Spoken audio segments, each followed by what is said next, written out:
Hello friends, எல்லோரும் எப்படி இருக்கீங்க? நல்லா இருக்கீங்களா? எல்லாருக்குமே வணக்கங்க. இதெல்லாம் தெரிஞ்சுக்கோங்களா ப்ளீஸ். இந்த மாதிரிலாம் இருந்தால் தான் நல்லாயிருக்கும், சரிங்களா? தந்தைக்கு முன்னால் குரலை உயர்த்தாதீங்க, யாருமே உயர்த்தி பேசாதீங்க. அவ்வாறு செஞ்சீங்கன்னு வச்சுக்கோங்களேன், இறைவன் உங்களை தாழ்த்திடுவாங்க. மனசில் வச்சுக்கோங்க. தந்தையின் கண்டிப்பையும் பொறுத்து கொள்ளுங்க. அதனால் உங்களுக்கு மரியாதை அதிகமாக தான் கிடைக்கும், சரிங்களா? தந்தைக்கு எப்பயுமே மரியாதை செய்யுங்க. அதனால் உங்கள் பிள்ளைகள் உங்களுக்கு அதை பார்த்து வளர்கிறாங்க இல்லையா, உங்களுக்கு அந்த மாதிரி செய்வாங்க. பயப்படவே வேண்டாம். உங்கள் குழந்தைங்க உங்களை தானே ஃபாலோ பண்ணணும். நீங்கள் எப்படி நடந்துக்கிறீங்களோ அதை பொறுத்து தான், சரிங்களா? அதே போல் உங்ககிட்ட தந்தை ஏதாவது சொல்கிறதுக்கு வந்தாங்கன்னா கவனமாக கேளுங்க. அப்போ தான் மற்றவங்க நமக்கு எதுவும் சொல்கிற நிலமை வராது. தந்தை கரெக்டாக சொல்லி வழி நடத்துவார். அப்போ மற்றவங்களுடைய பேச்செல்லாம் கேட்க வேண்டியதே இருக்காது, சரிங்களா? அதே போல் தந்தைக்கு முன்னால் அப்படியே ஏகாந்தமாக பார்க்கறது அந்த மாதிரியெல்லாம் இருக்கக்கூடாதுங்க. கண்ணியமான பார்வை இருக்கணும். அதே போல் பார்வையை தாழ்த்தி தான் இருக்கணும். எப்பயுமே அவங்களுக்கு முன்னால் இதாக தான் இருக்கணும். அப்போ தான் இறைவன் மக்கள் பார்வைக்கு முன்னால் உங்களை கண்ணியமாக இருக்கிற மாதிரி நடத்தி செல்வாருங்க, சரிங்களா? இதெல்லாம் வாழ்க்கை அனுபவம் தான், சரிங்களா? தந்தையின் வாழ்க்கை அனுபவம் இருக்கு இல்லையா, அது ஒரு புத்தகம், சரிங்களா? அது ஒவ்வொன்றையும் நம்ம ஒரு பாடமாக எடுத்துக்கிட்டு அதனால் பயன் அடையணும். அதில் நல்லது கெட்டது அதனால் இதெல்லாம் எடுத்துக்கணுங்க. அதே போல் அவங்கள ஏளனமாக பேசக்கூடாது.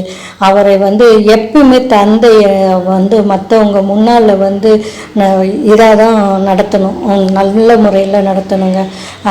தந்தை தான் எப்பயும் அனைவரையும் விடையும் நம்மளுக்கு சிறந்த முறையில் நன்மை அளிக்கக்கூடியவர். அதனால் அழகாகவும் நம்மளை பாதுகாத்துட்டு போவாங்க. அதனால் முகம் தெரியாத யாருக்கோ மரியாதை செய்கிறத விட்டுட்டு உங்களை கொஞ்சம் வளர்த்தாங்க இல்லையா, அந்த தந்தைக்கு முன்னால் மரியாதை செஞ்சு நடத்துக்கோங்க. உங்களை யாரோ சில பேர் கொஞ்சம் வளர்க்கலைனாலும் பரவாயில்ல, அது அவரவருடைய இயல்பான குணம், சரிங்களா? எந்த தந்தைங்க ரொம்ப அவங்கள வெளிப்படுத்தியிருக்காங்க சொல்லுங்கள் பார்க்கலாம். எப்பவுமே தந்தைக்கு செய்கிற கடமையில் குறை வச்சிடாதீங்க, சரிங்களா?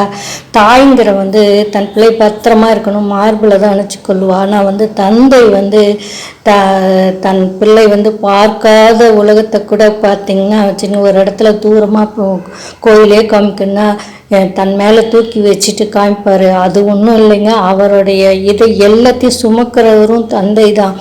தாயின் பாசம் ஒரு வகையில் இருந்தால் கூட தந்தையின் பாசம் மேலானதுங்கனால எப்பயுமே உங்களை அருகில் இருக்கிறமா பார்த்துக்கொள்ளுங்க. தந்தையை போல் உண்மையான நண்பன் இந்த உலகத்தில் யாருக்குமே இல்லைங்க. கண்டிப்பாக இது உண்மை, சத்தியம், சரிங்களா?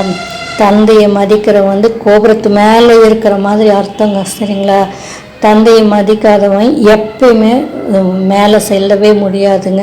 இதையும் மனசில் வச்சுக்கோங்க. இதையெல்லாம் தெரிஞ்சுக்கிட்டு வாழ்க்கையில் அவங்களுடைய வாழ்க்கை அனுபவத்தை நம்மளுக்கு பாடமாக எடுத்துக்கிட்டு நல்லது கெட்டது தெரிஞ்சுக்கிட்டு தாய் தந்தையரை மதித்து வாழ்கிறது. இப்போ கோபுரத்து மேலே நிற்கிற மாதிரி கோபுரம் மாதிரி நம்ம உயர்ந்துக்கிட்டே போகலாம், சரிங்களா? கோபுரத்து மேலே நிற்க வேண்டாம், நம்ம கோபுரம் மாதிரி உயர்ந்துக்கிட்டே போகலாங்க. இதெல்லாம் தெரிஞ்சுக்கோங்களேன் ப்ளீஸ்.